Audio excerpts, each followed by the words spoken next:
então não haverá restrição para aquilo que nós intentamos fazer. Amém? Você que vive numa das células da igreja Emanuel, você tem o desejo da sua célula multiplicar? Amém. Você que ainda é membro da célula, você acabou de batizar, seu nome é Odair, você quer ser líder em treinamento da sua célula? Amém. Sandra, você quer ser líder de uma célula de Radicais Kids? Amém. O que Deus fala a respeito disso? Se vocês tiverem uma só voz, uma só linguagem, uma só língua, porque vocês são um com o restante da igreja, chegará o tempo em que vocês terão uma célula de adultos e uma célula de crianças frutífera na sua casa. É isso que o Senhor está dizendo.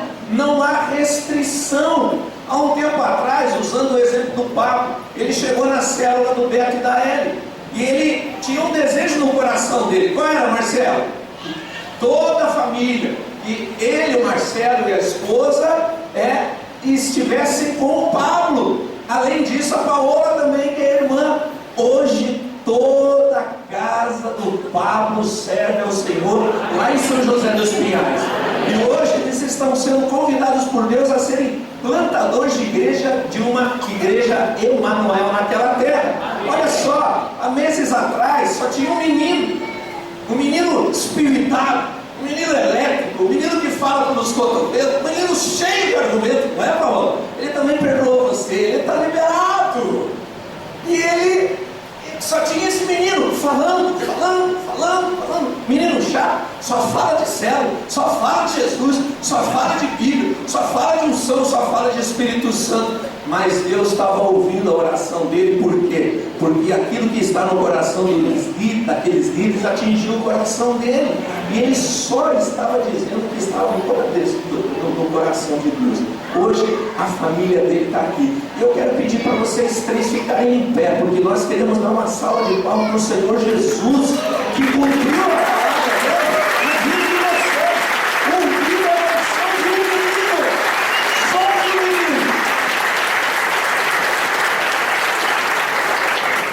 Aleluia. Igrejas fortes, células fortes, são igrejas e células que são marcadas pela unidade. Esse é o segredo. Qual é o segredo de uma igreja forte? Unidade. Qual é o segredo de uma família forte? Unidade. De uma célula forte? Unidade. De um discipulado forte? Unidade. Como você aprende rápido. Olha para quem está do seu lado. A unidade é a resposta para a gente crescer. A unidade é a resposta para a gente conquistar. Nós queremos então que o povo que manifesta a unidade jamais será vencido. Você lembrou de uma frase que é muito comum? O povo unido jamais será vencido. Dura uma semana a manifestação. Não é verdade? O Corinthians até 2 meses atrás estava moendo. Hoje só está moído. Por quê? Porque achou que o povo unido jamais será vencido. Não, irmão. O povo em unidade jamais será vencido. Daqui a pouco você vai saber qual que é a diferença. Agora, a realidade que o Senhor quer dizer é que não basta ser unido. O que Deus quer é que o povo que é um manifeste a unidade, e jamais esse povo será vencido. Amém? Amém? Se nós jamais vamos ser vencidos, o inimigo não tem nenhum tipo de poder para bloquear o nosso crescimento. Então todo crescimento que Deus tem para nós vem através da unidade. Pergunta para quem está do seu lado: na sua casa tem unidade?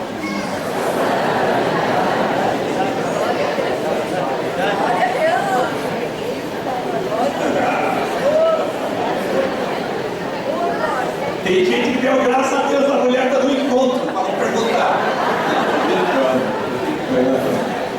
Brincando. Mas tem alguns aí que olharam para o lado: graças a Deus, minha mulher não está aqui, foi comer o pastel da esquina. Se está no versário, dá para ouvir, né? Depois você me fala se na tua casa tem unidade. Olha só, a unidade, ela não existe simplesmente que a gente se reúne para fazer algumas coisas juntos. A unidade é uma realidade espiritual. A unidade, ela já existe. Nós já somos um em Cristo Jesus. Se você nasceu de novo, nós somos um. Amém. Vou te dar um exemplo. Lá na chácara, eu acho que eles estão trabalhando mais 50 pessoas, não tem o número exato. Mas sabe o que é incrível? O ambiente é um ambiente de unidade. É todo mundo diferente. O que tem de ex lá, ex-bêbado, é começar com o pastor, ex-drogado, ex-mentiroso, ex. Mas sabe o que faz com que essa realidade de gente tudo estrupiada, que foi tocada pelo amor de Deus, vá para o mesmo lugar e ali se delicie, se deleite no prazer de investir no reino de Deus, investir na vida dos meninos? Sabe o que promove isso? O Espírito Santo de Deus, que nos consome em Cristo Jesus. Então não pense que por você se reunir na célula, simplesmente tem unidade. Pode ter união para fazer algumas coisas. Agora, deixa eu dizer para você, não é você indo várias vezes na célula que você vai conseguir unidade. A unidade já existe na célula. Por quê? Porque ali tem gente que está se reunindo em nome de Jesus. Gente que é irmão em Cristo. Gente que é morada do Espírito Santo, que é o Espírito da unidade. Então tua célula tem tudo para crescer? Tem ou não tem? Tem ou não tem? Amém. Essa é a verdade. Nunca anuncie nada diferente sobre a sua célula. Amém. Agora, quero ver com você algumas afirmações sobre esse texto. A primeira delas é que nós somos um povo. Agora, tem uma explicação. O que é isso? Sermos um povo. Você já tentou ler a explicação, mas agora você não precisa forçar a sua vista. A explicação é: nós vivemos pelo mesmo propósito. Ser um povo, ser um só povo, significa ter um único objetivo. Paulo, quando fala a respeito dessa realidade, ele diz em Filipenses capítulo 2, versos 1 e 2, ele diz assim, esse texto é estranho no começo, mas é preciso que você discirna o que o apóstolo Paulo está falando a respeito de sermos um. Ele diz assim: se há, pois, alguma exortação em Cristo, alguma consolação de amor, alguma comunhão do Espírito, se há entranhados afetos e misericórdias, completai a minha alegria, de modo que penseis a mesma coisa, tenhais o mesmo amor, sejais unidos de alma, tendo o mesmo sentimento. Aí alguns querem que essa realidade seja promovida simplesmente com ajuntamento humano. Não é possível essa realidade se não for pela ação do Espírito Santo de Deus. Não há. Olha só, se não há essa realidade, humanamente falando, entre pai e filho, por que vai existir dezenas, centenas, milhares de pessoas que se reúnem como igreja num determinado lugar, ou numa determinada região, ou em determinadas células dessa igreja? Por que aconteceria? Não acontece. Mas por que nós, que há 8 anos atrás éramos 15 pessoas, hoje somos em torno de 680 pessoas? Por quê? Porque à medida que o tempo foi passando, nós fomos descobrindo que nós não precisávamos nos forçar para sermos um. Nós já somos um. E aquilo que o Senhor tem colocado no nosso coração, não há mais impedimento para acontecer. Olha para o seu irmão e diz: Deus tem falado alguma coisa com você nesses últimos dias? Alguma coisa bem maluca, bem impossível? Então profetize, você é profeta de Deus na vida dele. Bota a mão na cabeça dele e diz assim: vai acontecer. Só não vai acontecer se não for vontade de Deus. Agora, se é vontade de Deus, já foi liberado no seu coração, nós estamos sonhando com você a mesma coisa. Vai chegar um dia em que você vai testemunhar. Aconteceu. Sabe o que o Pablo foi anunciando lá no encontro? Aconteceu. A minha casa foi tocada pelo poder de Deus. Agora um alerta. Qual é o alerta, pastor? O alerta é o seguinte: nós precisamos cuidar para que essa expressão de unidade ela não seja tocada negativamente. Como que isso acontece? Olha só, isso não acontece de uma hora para outra. Isso acontece por meio de um processo. Qual é o problema de essa expressão de unidade ser atingida negativamente? O problema é que não haverá mais manifestação de unidade. E daí nós vamos nos reunir em célula, mas cada célula faz o que bem entende. Aí nós andamos dentro da realidade de discipulado, de cuidarmos uns dos outros, mas cada um faz conforme o que dá na cabeça. Isso é destruidor na vida da igreja. Então você precisa identificar o processo. Identificar o processo aonde, pastor? Primeiro em você mesmo. Você precisa checar o seu coração.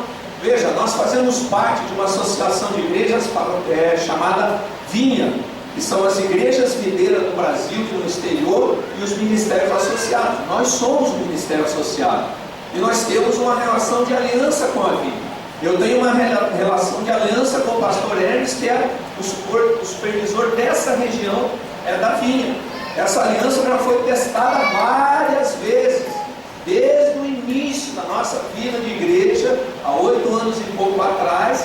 Essa aliança ela foi sendo estabelecida, até que chegou um momento que ela se sacramentou, há cerca de 7 anos. Mas ela vem sendo testada. Quando que ela é testada? Quando eu e você, como Igreja Emanuel, crescemos. Por quê? Porque no início a gente tinha poucas pessoas, então a nossa necessidade da vinha era muito maior. Nós não conhecíamos nada a respeito da visão celular. Hoje nós já sabemos. Hoje nós já temos, nós temos um reconhecimento dentro da própria vinha, a ponto deles dizerem que nós somos mais videira do que algumas igrejas videiras que ainda estão no estágio inicial de organização. Mas olha só, à medida que nós crescemos, nós podemos deixar de sermos um com a vinha e simplesmente adotarmos uma linha independente de pensamento, que vai nos levar a decisões independentes, que vai nos levar a não desfrutarmos mais daquilo que é derramado sobre a vinha. Por quê? Porque nós estaremos dentro da vinha, não mais tendo a expressão da unidade com ela. Então nós precisamos cuidar. Eu sempre cuido. Eu sempre faço questão de honrar o pastor Hermes. Por quê? Porque isso me preserva de ter expressões que não são expressões de unidade na minha própria vida, e não ensinar a igreja a caminhar nesse ambiente de falta de expressão de unidade. Tem que ter um alerta. Sempre nós temos que perceber na nossa vida. Agora você tem que perceber na sua célula também, ou na sua rede. Você tem que perceber se ali de repente não há algumas pessoas que estão falando em cima de preferências, por exemplo. Eu prefiro que as coisas sejam desse jeito. Começa assim. Nós começamos, de repente, dentro do processo, a aceitar que alguns caminhem entre nós e eles façam as coisas sempre do jeito deles. Ok? Se nós temos alguém que chegou agora, que está nos conhecendo, alguém que ainda não tem uma posição de liderança, alguém que ainda é imaturo na fé, alguém que está dando os primeiros passos, ok? Vem, nós conversamos, orientamos, suportamos em paciência. Mas se nós tivermos um líder de uma célula, ou discipulador de uma rede, ou alguém num nível de autoridade maior, falando em cima de preferências pessoais, nós precisamos tomar cuidado. Por quê? Porque começa assim, falando sobre preferência. Se fosse eu, nós faríamos de outra maneira. Mas como é o pastor que dá a direção, nós vamos fazer do jeito que o pastor está dizendo que tem que ser feito. Cuidado com isso. Cuidado. Por quê? Porque não para aí. Não para aí. Olha só, em seguida, vai começar a falar de forma diferente. Não vai só pensar e sentir, vai começar a falar. E o que ele vai falar vai promover confusão. Se não é corrigido, nós vamos ter célula, que é um território. Território de quem?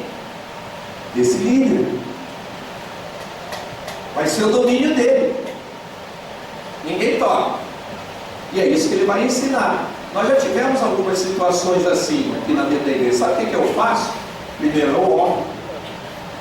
Porque a nossa luta não é contra a carne e sangue, amém? Amém. Então eu oro e Deus vai me dando as estratégias.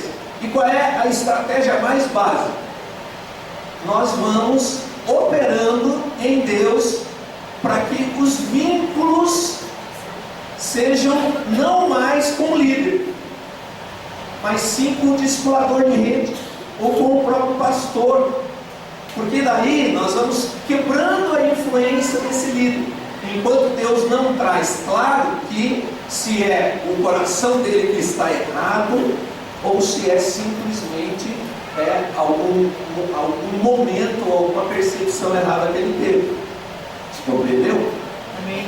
Então nós não vamos metralhar, não vai para o paredão. O que nós vamos fazer? Nós vamos cuidar. Para quê? Para que isso não vire algo que traga confusão na vida da igreja e a igreja não mais manifeste a unidade como havia manifestado. Por quê? Porque no final desse processo, depois do território estar estabelecido, esse território é um território dentro de outro território. Então vai precisar de um líder. Quem que vai ser o líder? Vai ser o pastor da igreja? Não. Vai ser ele que no começo só tinha uma preferência pessoal, mas isso foi crescendo. Olha para o seu irmão, diz assim: irmão, o negócio ficou sério agora. Esquentou demais. Por isso que é fundamental você sempre ter em mente essa ilustração aqui. Nós não somos um povo que meramente se ajunta como um saco de batata. Não somos. Na verdade, nós somos mais do que um saco de batata. Só que para chegar no produto final, qual é o produto final? Purê. Somos um o quê? Purê. Nós somos um purê. Nós continuamos sendo batata, mas uma batata que no primeiro momento é o quê? Cozida. O que significa ser cozida? Principalmente as irmãs. O que significa ser cozida? Tem o quê? Tem o quê? Tem o quê, irmã? Poxa, as irmãs esqueceram. Não, né? Não.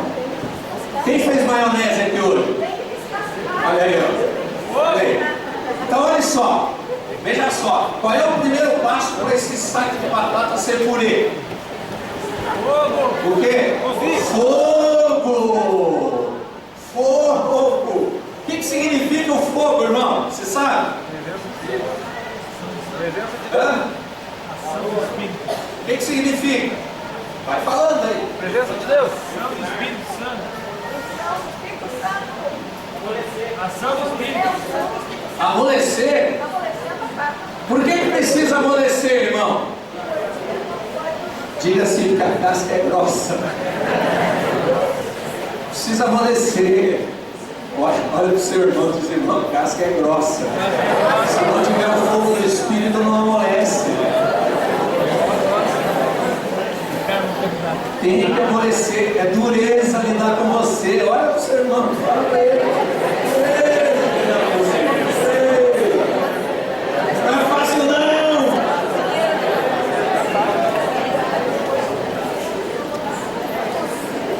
Olha só, amoleceu, a casca já está molinha. Mas já saiu a casca? Não. Dá para fazer um purê vale a pena jogando a casca junto? Não, tem que fazer o que antes? Descascar. Descascar. Eita,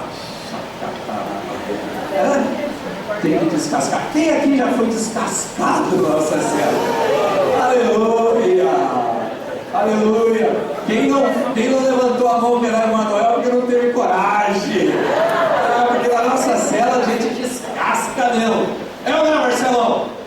Hoje a família ela está em evidência. Por quê? Porque a obra é grande, então Deus está deixando em evidência para que lá na frente, quando Deus manifestar, nós saibamos. Naquele dia Deus deixou bem claro o que ia fazer. Então olha só, quem aqui já foi descascado como batata na célula, levanta a mão. E diga assim: obrigado, Senhor. Por quê? Porque não dá para fazer purê com essa casca grossa, nem com a casca. O que é tirar a casca? Calma, calma. Lembra que a gente falou que o início da confusão é quando se tem preferências pessoais? Pois é, tirar a casca é o seguinte: é tirar as preferências pessoais. Diante da realidade do reino de Deus, você não quer viver em função das suas preferências pessoais. Olha para o seu irmão e fala: irmão, com certeza agora estreitou de vez. Não, mas não é o último estágio. O que tem que acontecer antes? Vamos lá? Amassar. Irmão, você é ruim demais, porque puseram até um porrete aqui, você viu? Podia ser mais suave, né? Pegar um garfo, né? Assim, mais singelo. Não, mas tem umas batatas que assomam. Pergunta se seu irmão do lado é uma batata assim.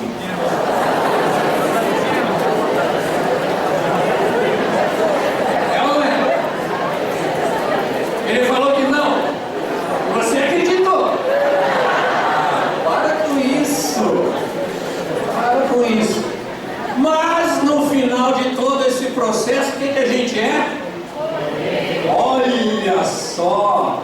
Mas tá feio esse purê, hein? Tá feio ou não tá feio?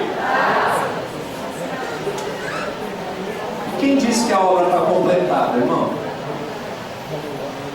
Às vezes é feio assim, feio, não é? Às vezes o purê tem um aspecto esquisito, estranho. Mas por quê? Porque a obra ainda não está completa. O seu irmão diz: não, fica tranquilo, a obra não está completa.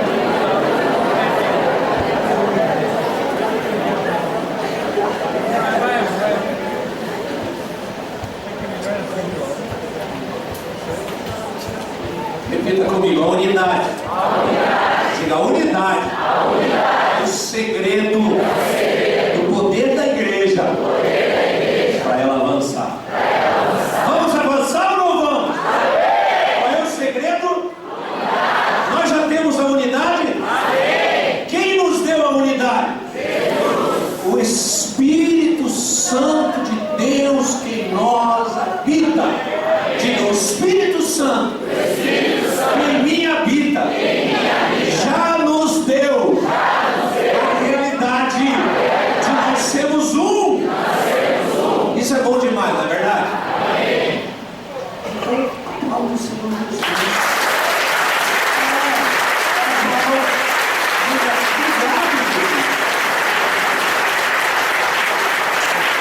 Eu e você éramos uns individualistas.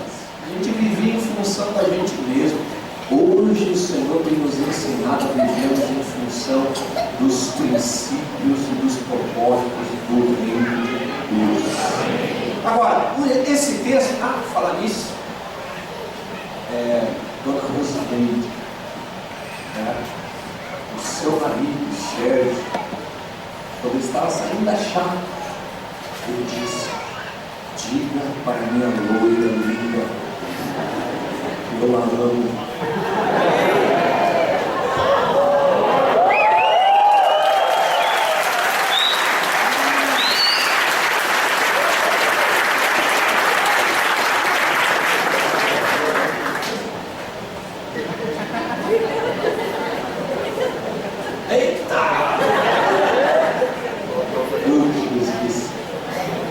só, além de estar escrito que nós somos um só povo, está escrito também que nós falamos uma só língua. O que significa isso?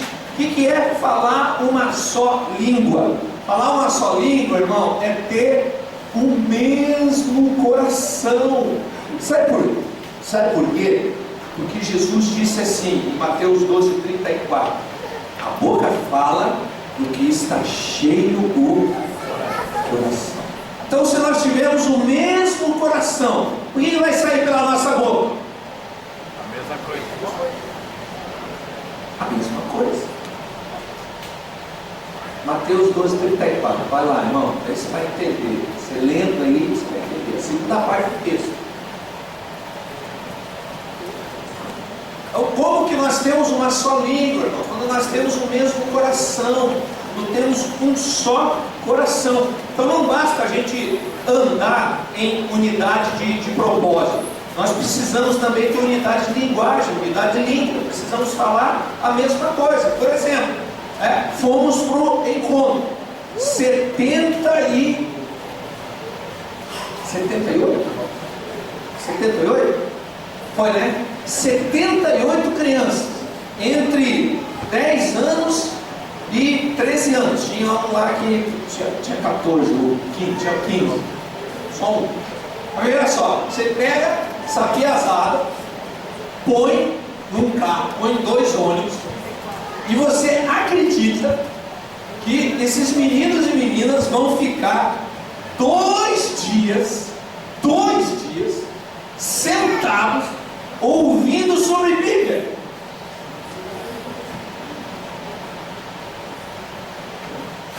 Não é que eles ouvem? Amém. Teve um que chegou lá para mim, foram tirar foto. Vem aqui, a foto. Aqui foi a foto. E ele? Ô Douglas, fica aí, rapaz. Olha essa mão.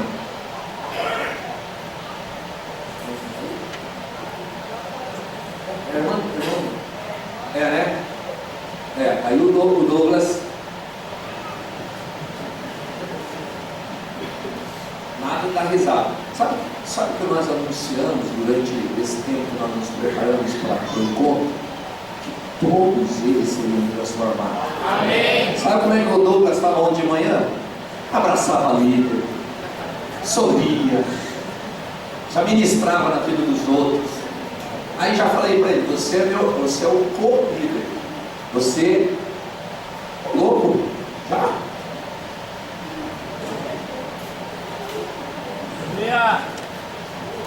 Eles já chegaram. Seja sincero, você quer continuar ouvindo a palavra ou quer que eles entrem?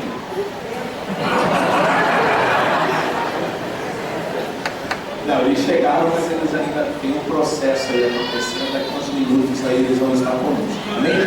Aí olha para o irmão que está do seu lado e fala, irmão, nós vamos ficar aqui dentro, vamos prestar atenção. Olha só, nós anunciamos coisas grandiosas a respeito do Douglas. E é por isso que já no sábado de manhã, a expressão dele era outra.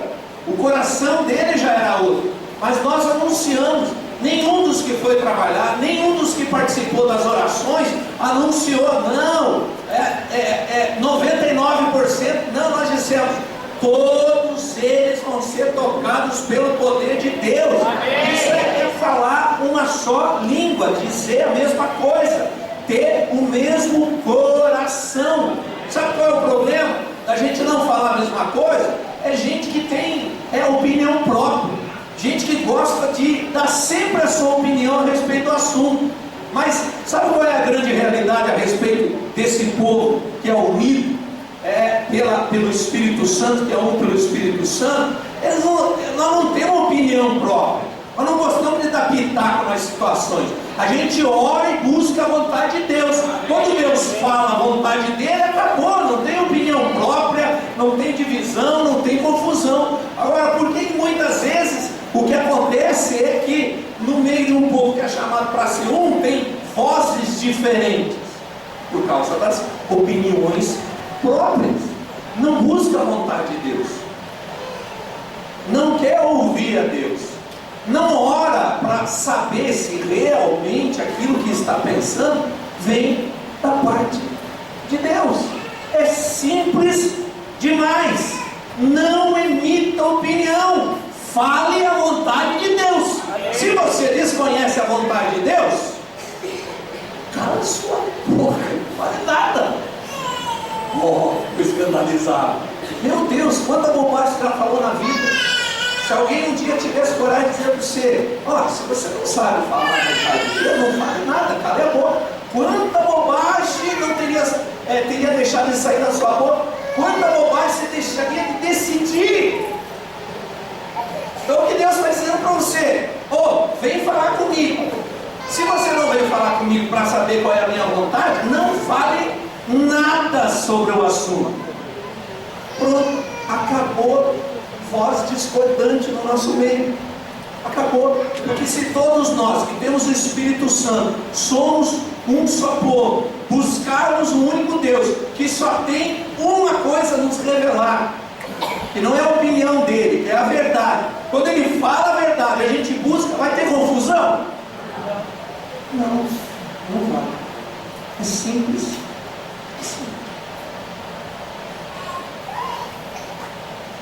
Paulo, quando ele pensa a respeito disso, olha sua Bíblia em 1 Coríntios 1:10.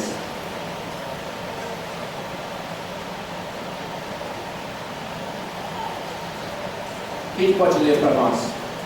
Uma voz alta, possante. Rogo-vos, porém, irmãos, no nome do Senhor Jesus Cristo, que estudais todos uma mesma coisa, e que não haja entre vós dissensões, antes sejais unidos no mesmo sentido, e no mesmo parecer. Olha o que Paulo está falando para a igreja de Corinto. Você acha que Paulo ia dizer algo que eles não podiam viver? Eu vou dizer para vocês algo, mas é brincadeirinha. É só para causar uma pressão na cabeça de vocês. Mas quando chegar no final, não. Cada um vive mais ou menos a vontade de Deus. Foi por isso que ele escreveu para a igreja de Corinto? Não, ele viu que a igreja de Corinto não estava expressando a unidade. E ele diz, simplesmente para eles: tenham o mesmo modo de pensar, tenham o mesmo parecer, amém, falem a mesma coisa. Amém. Simples isso, simples demais. O que ele estava dizendo? Vai buscar Deus, vai ser alguém de oração, vai ser alguém que lê a Bíblia, vai ser alguém que fala de Deus porque o conhece e prossegue em conhecê-lo. Vai ser alguém que manifesta o caráter de Deus. Como? Sendo íntimo dele. Simples. Não, mas eu tenho a minha opinião própria. Ninguém faz a minha cabeça. Sinto muito. Você não aprendeu aquilo que é ser igreja. Nós temos uma cabeça só, e não é a sua. Amém. Temos uma cabeça, Cristo. Amém. E quando Cristo manifesta a vontade dele, o que a igreja diz? Amém. O que a igreja diz? Amém. Olha para o seu irmão e diga: você tem dito amém para Cristo? Irmão, essa é a unidade que abala o inferno. Quando Jesus diz em Mateus 16:18 que as portas do inferno não prevalecerão contra a igreja, o que ele estava dizendo? Que a igreja seria a manifestação do próprio Cristo. E quando a igreja for contra o inferno, quando que a igreja vai contra o inferno, irmão? No encontro. A igreja vai contra o inferno no encontro, irmão? Mas só no encontro? Quando? Todo dia, toda hora nós estamos indo contra o inferno. Por exemplo, tem gente aqui que não entregou a vida para Jesus. Está extremamente incomodado, quer vazar daqui. Por quê? Por que ele quer vazar? Porque ele pensa que veio pegar o seu filho. Não. Jesus preparou a armadilha. E agora Jesus está manifestando a armadilha. Está dizendo assim: a sua vida sem mim não tem sentido nenhum. Amém. Então, nós estamos aqui indo contra o inferno? Sim, porque essas vidas, elas estão prisioneiras. E a hora que a gente vai contra as portas do inferno, o que acontece? Não. Ela o quê? Não prevalece. Você crê nisso? Eu creio. Quando a igreja manifesta a unidade, ela vai contra as portas do inferno. E essas portas não prevalecem. É simples demais, né? A gente que complica. Para concluir, esse texto de Gênesis 11:6 diz também que nada poderá nos impedir naquilo que planejamos fazer. Amém. Você crê nisso? Amém. Eu creio de todo o meu coração. Olha só. Às vezes, na igreja, nós temos que fazer o mesmo tipo de assembleia que num determinado momento numa marcenaria foi feita. Por quê? Porque essa assembleia, Paulo, não, é um serrote. Não se preocupe que não vai entrar pela porta ali o cara da serra elétrica. Olha só, o que nós precisamos fazer essa mesma assembleia? Porque em alguns momentos as diferenças entre nós acabam diminuindo o ímpeto da revelação em nós de que nós somos um, de que nós falamos a mesma língua. Por isso, nada daquilo que nós intentamos fazer vai deixar de acontecer. O que aconteceu uma vez na marcenaria? Eles tinham algumas coisas para ajustar, e isso é fundamental acontecer nas nossas células também. Algumas vezes tem que ajustar. Ajustar o quê? Ajustar os relacionamentos, ajustar a maneira de pensar, ajustar os investimentos, ajustar o tom de voz, ajustar como nós cuidamos da casa onde nós nos reunimos, como nós cuidamos das crianças que Deus nos deu nas nossas células, ajustar o caráter de alguns que têm dificuldades para compreender a vontade de Deus e por isso acabam ferindo a sua própria família, porque ainda não fazem essa vontade. Então nós sentamos e como essas ferramentas sentaram um dia numa marcenaria. E daí, quando eles sentaram, o serrote começou era o serrote? Fui eu que pedi o serrote, né? É o seguinte, era o martelo. Então você não está vendo um serrote, é o martelo. Diga martelo. Martelo. Isso também, né? Eu sou marceneiro. Pessoal, eu sou pastor. Então olha só. Aí o martelo iniciou a reunião. E aí o parafuso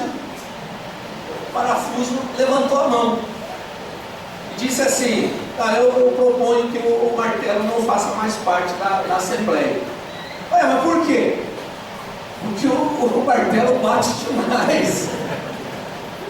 E o martelo faz muito barulho. Aí o martelo falou: realmente eu bato mesmo. Tem algum martelo aí?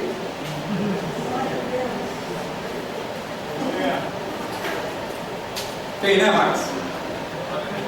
Aí o martelo falou: não, realmente eu bato demais, faço muito barulho. Mas é o seguinte, eu quero também que o parafuso vá embora. Por quê?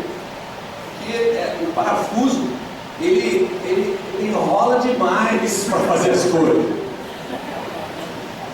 Aí o parafuso falou: realmente, eu enrolo mesmo para fazer as coisas. Mas eu proponho também que a lixa vai embora. Por quê? Porque a lixa machuca. A lixa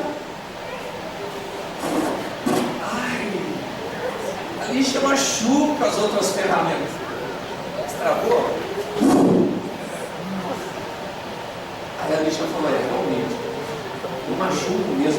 eu sou áspero. Quando eu entro em contato com as outras ferramentas, eu entro em contato com a madeira, eu acabo ferindo. Então eu concordo. Mas eu também tenho uma palavra também. Uma palavra também. Eu proponho também que o método ele não faça mais parte da Assembleia, porque o método fica medindo todo mundo, medindo, julgando.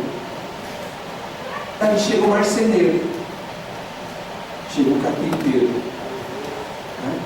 Amém.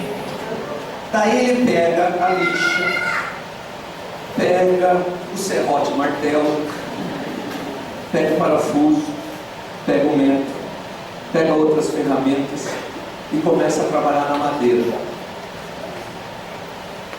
E à medida que as ferramentas são usadas por quem? Marceneiro, carpinteiro.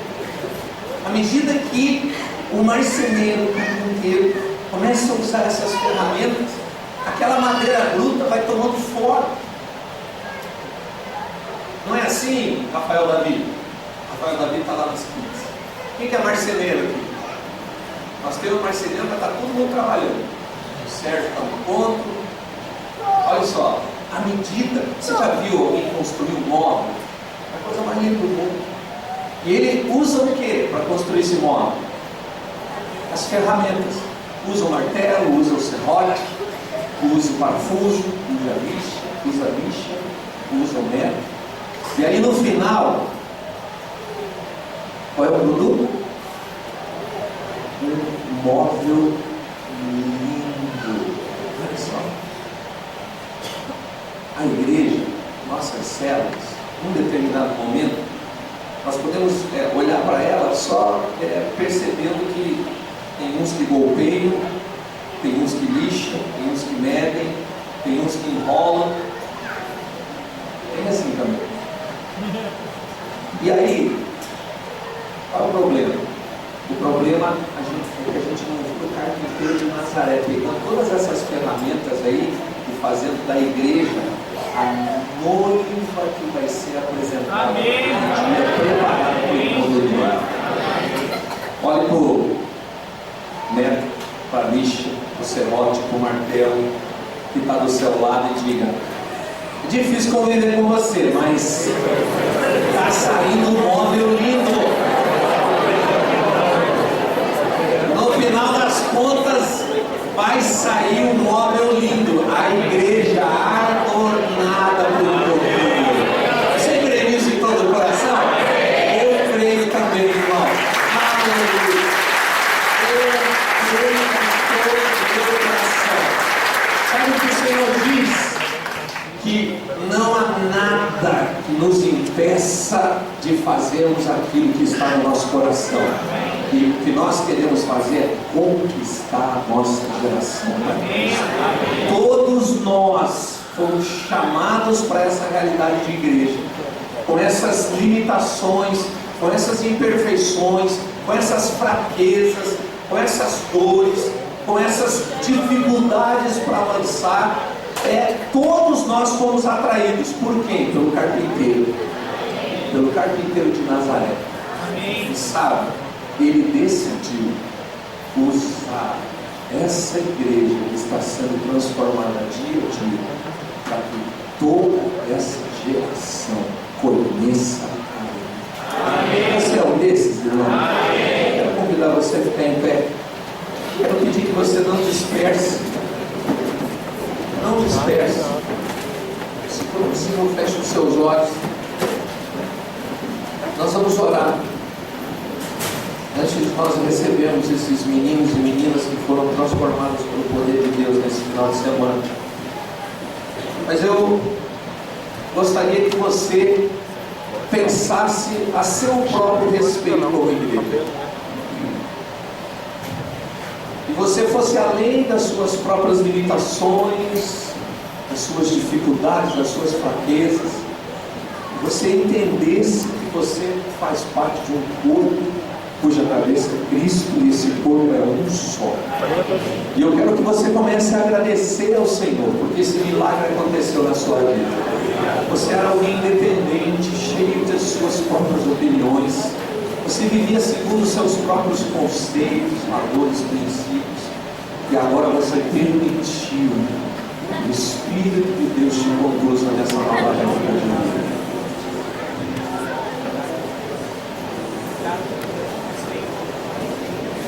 Agradeça.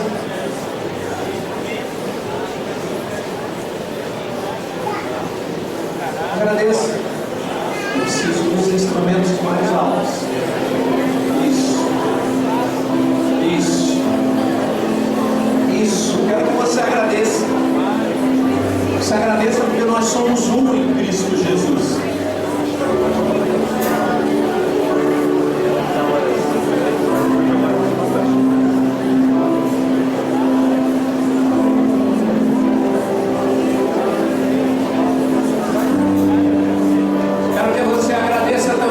Irmãos da sua célula, por todos eles.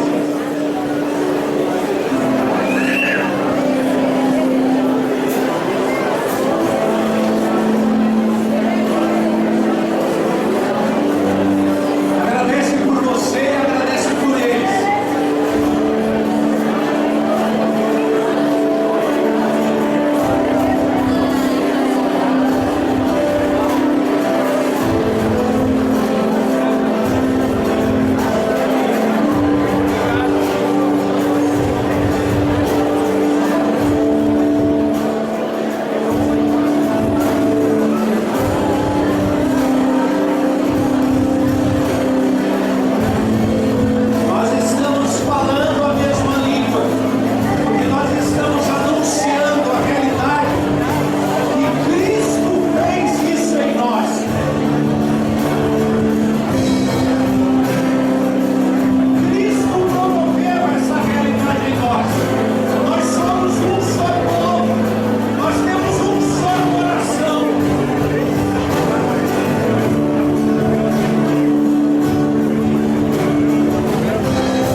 Eu quero o que o Senhor tem para mim. Sabe o que Ele tem para você? Ele mesmo. Então, se você ainda não se entregou, para de relutar. Você já ouviu falar tantas vezes sobre a mensagem do Evangelho? Então, para de relutar e vem aqui para frente. Vem aqui e diga assim: eu desisto de relutar o amor do Senhor. Tem algumas pessoas vindo aqui. Sabe, não é um convencimento humano. Porque o que é convencimento humano não resiste. Agora, quando o poder de Deus é liberado, quando o poder de Deus é manifesto, e uma das maneiras do poder de Deus se manifesta é quando a igreja, em unidade, clama para que o perdido seja encontrado, para que o cego enxergue, e para aquele que está amarrado, prisioneiro, seja livre. Quando a igreja faz isso, o poder de Deus é liberado, e daí as pessoas são simplesmente convencidas do amor de Deus. Nós vamos orar mais 2 minutinhos, para que alguns estejam se unindo a esses que tomaram essa decisão que muda a vida deles por completo. Tem mais gente vindo aqui, tem mais gente vindo. Não é nada a não ser o poder de Deus sendo manifesto. Vamos orar mais 2 minutinhos. Tem outras pessoas que estão aqui que ainda não conhecem Jesus. Esse é o Espírito de Deus que os convence.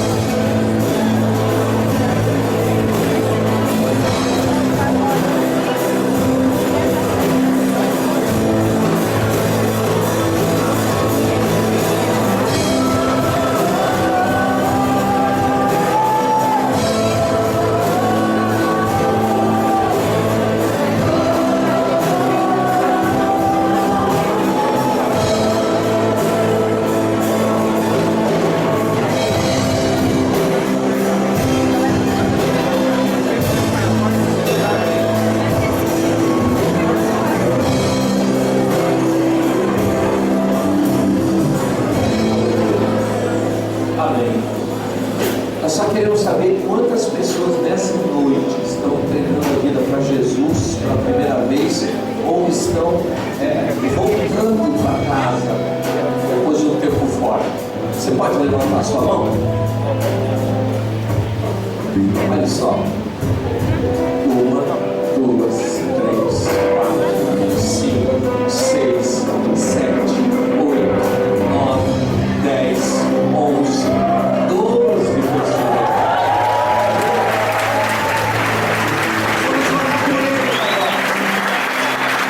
Porque é esquisito demais esse negócio de entregar a vida para Jesus.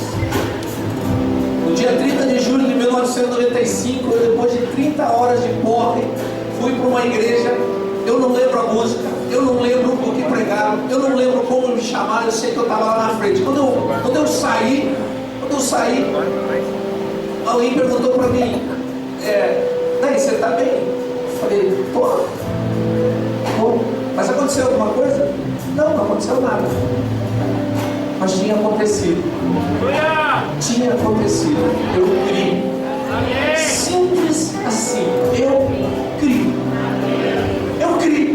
Por isso eu falei. Como que você falou? Você creu lá no mano, mas como que você falou? Levantando e vindo para cá. Agora nós vamos crer junto com eles. Nós vamos declarar que jamais vocês vão se desviar dessa decisão que vocês tomaram. Jamais. Podemos fazer isso por eles? Porque eles não sabem direito como orar ainda. Mas nós oramos por eles, porque a partir de hoje nós somos um com eles, em Cristo Jesus. Amém? Então estenda a tua mão em direção a eles e diga: Deus, nós cremos que o Senhor vai manter os filhos na fé que eles professam nessa noite.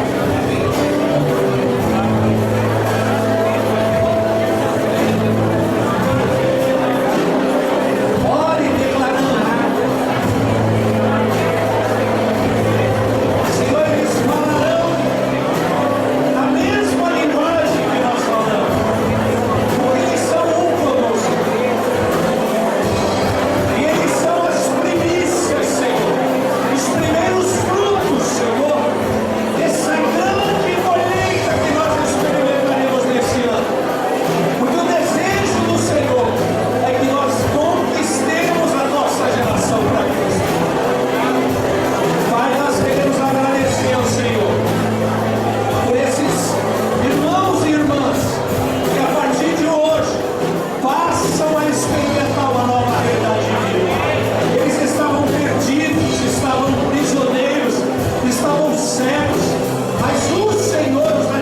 com o seu amor.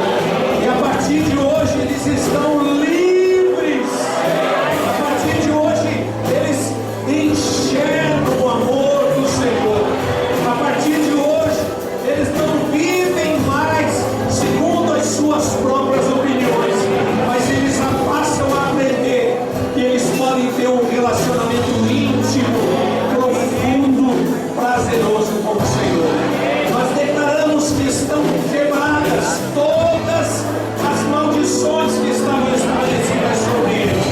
Nós declaramos que eles, pela graça, são salvos, e pela graça eles viverão todos os dias das suas vidas, e jamais eles se desviarão do caminho, da verdade e da vida, que é Jesus Cristo. Nós assim declaramos, em fé com eles, como um só povo, em nome de Jesus, e dizemos amém.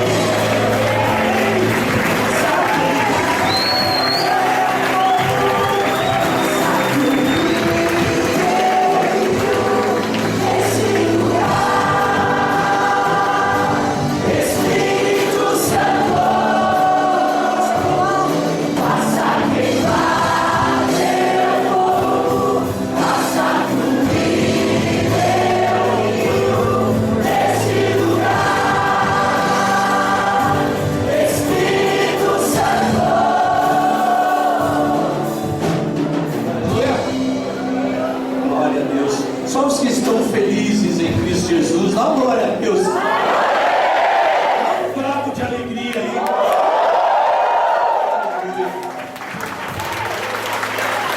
Olha só, nós estamos felizes também pelo que o Senhor promoveu na vida desses meninos e meninas lá na chácara.